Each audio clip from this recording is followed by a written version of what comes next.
So due diligence is really the period where the buyer can really get comfortable with the property that they've entered in escrow with. It's like opening a window that allows you to look in at a property and see things a little bit deeper before you actually commit to buying it. It's a good time to look at all things around, to see if the building's a good fit, if the structure, the environmental is a good fit for you, as well as if the economics work. I like to use the analogy, it's sort of like being engaged to buy a property.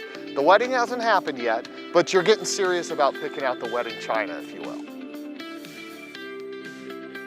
The way that we go about looking at properties, we'll submit multiple LOIs on several different properties. Because basically our job is to create competition, right? If you have multiple ones that you're looking at, great, we start submitting the negotiation process on all of them, but we don't actually start due diligence until we're in contract on that property. There's commercial inspections, there's those phase 1 reports, and those typically take about 30 to 60 days. Oftentimes we have to sort of open the book again and revisit any items that we find during due diligence.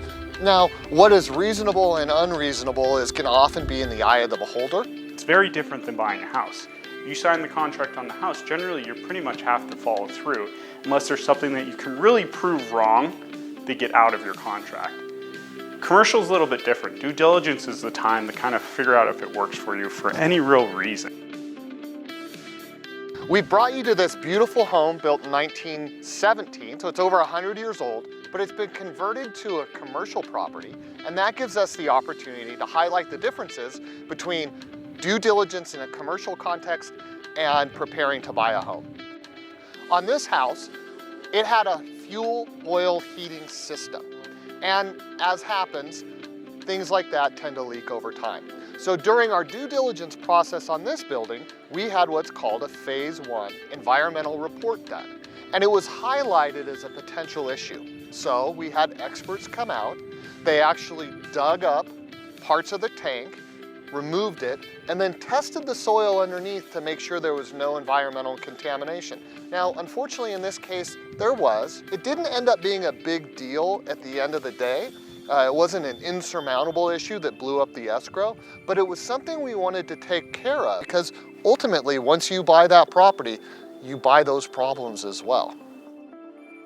So the responsibility in due diligence to find any defect is the buyer's.